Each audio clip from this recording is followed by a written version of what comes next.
Bà sụt sấy bông bồn từ ở kiaថ្ងៃនេះខ្ញុំបង្ហាញបងប្អូនអំពីរបៀបធ្វើសម្លកកូរបែបបុរាណបាទបងប្អូនសម្លកកូរយើងមានសម្លកកូរយើងសម័យឥឡូវនេះគឺភាគច្រើនគឺគេបុកគ្រឿងបាទបងប្អូនគេមានគ្រឿងបុកគេមានម្ទេសមានគុលស្លឹកគ្រៃរំដេង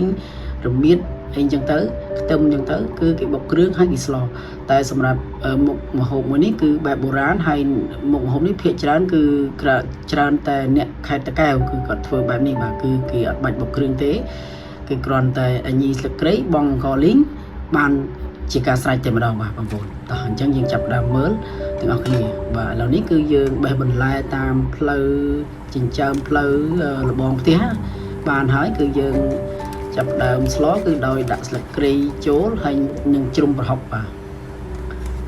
ណែហើយជ្រុំប្រហុកហើយវាមានពពុះបងប្អូនអញ្ចឹងយើងដួសចេញខ្លះទៅកុំឲ្យវានិយាយថាពពុះច្រើនពេកបាទបន្តមកទៀតយើងដាក់គ្រឿង3មុខគឺមានស្ករប៊ីចេង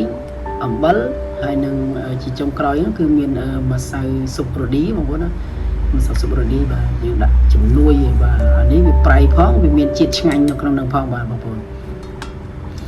ហើយសម្លនេះគឺយើងប្រើជាមួយត្រីបាទបងប្អូនត្រីគឺត្រីកញ្ចុះបងប្អូន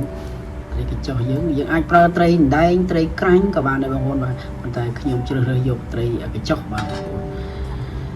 ហើយសម្លនេះសូមបញ្ជាក់បងប្អូនគឺថាភាគច្រើនគឺគេមិនដែលឃើញទេមិនដែលធ្វើទេព្រោះគេច្រើនតែធ្វើអាបែបសម័យគឺបុកគ្រឿងហើយយើងដាក់តែអានេះគឺយើងងាយហើយអ្នកស្រុកខ្ញុំគឺខ្ញុំអ្នកខេត្តតាកែវអ្នកកំណើតខេត្តតាកែវគឺភាគច្រើនគឺគេធ្វើបែបនេះបងប្អូនបាទងាយប៉ុន្តែឆ្ងាញ់ដូចគ្នាបងប្អូនឆ្ងាញ់ដូចគ្នាហ្នឹងហើយឥឡូវវាពុះហើយ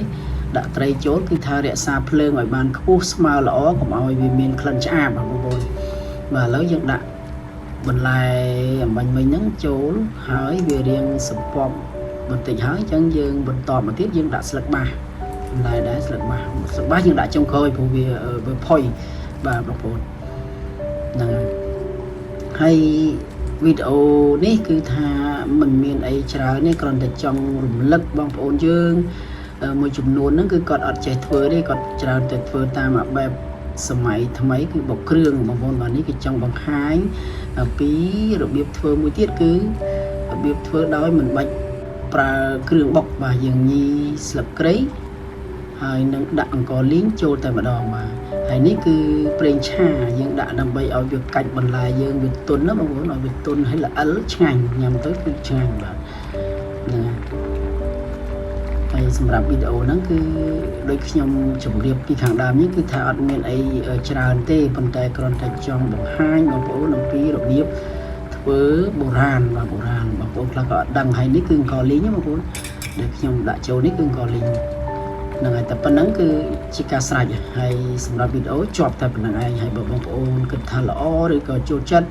ជាការលើកទឹកចិត្តខ្ញុំផងនោះគឺសូម Subscribe ទៅលើ Channel របស់ខ្ញុំម្នាក់មួយទៅដើម្បីទទួលបានវីដេអូថ្មី